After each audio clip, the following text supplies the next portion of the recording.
Imagine a civilization so powerful that its roads stretched for more than 250,000 miles. Its armies controlled vast lands from Britain to the Middle East, and its culture shaped the very foundation of modern law, government, and architecture. That civilization was Rome.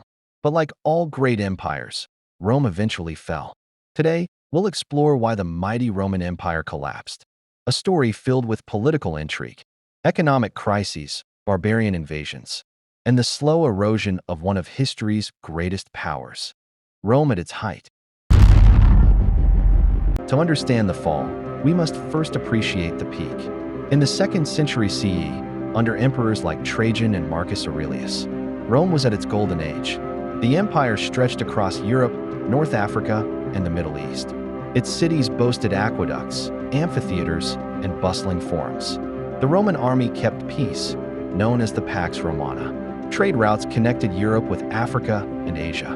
But beneath this glory, cracks were forming, cracks that, over centuries, would widen until the empire could no longer hold itself together. One major factor in Rome's decline was political chaos. Rome struggled with leadership problems. Unlike stable dynasties in China, Rome rarely had smooth transitions of power. Instead, emperors were often assassinated.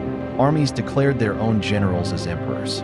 Between 235 and 284 CE, the so-called crisis of the 3rd century, Rome had more than 20 emperors in just 50 years. Most died violently. This constant turnover weakened central authority.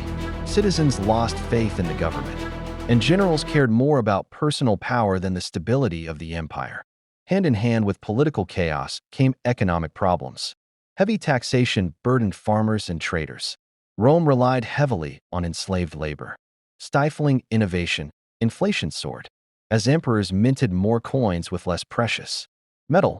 Meanwhile, Rome's military expenses ballooned. Defending vast borders required massive resources. As revenues shrank, the empire simply could not afford to sustain its armies and infrastructure. Rome also faced social issues. The gap between rich and poor widened. Wealthy elites lived in luxury, while peasants struggled. Many small farmers lost their land and moved to overcrowded cities. Loyalty to the empire weakened as citizens began to look out only for themselves. Even the traditional Roman values of duty and discipline faded.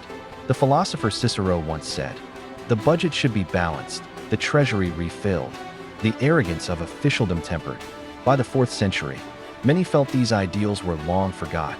Perhaps the most famous cause of Rome's fall was the invasion of so-called barbarian tribes. But it's important to note, these groups were not mindless destroyers. Many sought land and security within the empire. Key invasions included the Visigoths, who under Alaric sacked Rome in 410 CE, the Vandals, who crossed into North Africa and later attacked Rome itself in 455 CE, the Huns, led by the fearsome Attila, who terrorized much of Europe. Rome's once mighty legions, stretched thin and often made up of mercenaries rather than Roman citizens, could not hold the frontiers. The empire became vulnerable to wave after wave of attacks. In 285 CE, Emperor Diocletian tried to solve Rome's problems by splitting the empire into two halves: the Western Roman Empire, with Rome, later Ravenna, as its capital; the Eastern Roman Empire, with Constantinople as its capital. The East, later known as the Byzantine Empire, thrived for centuries. But the West, weaker and poorer, faced the brunt of invasions. This division made the West far more vulnerable. The symbolic end came in 476 CE.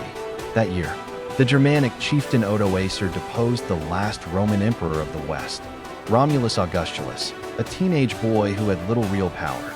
Rome, once the heart of the greatest empire in the ancient world, had fallen.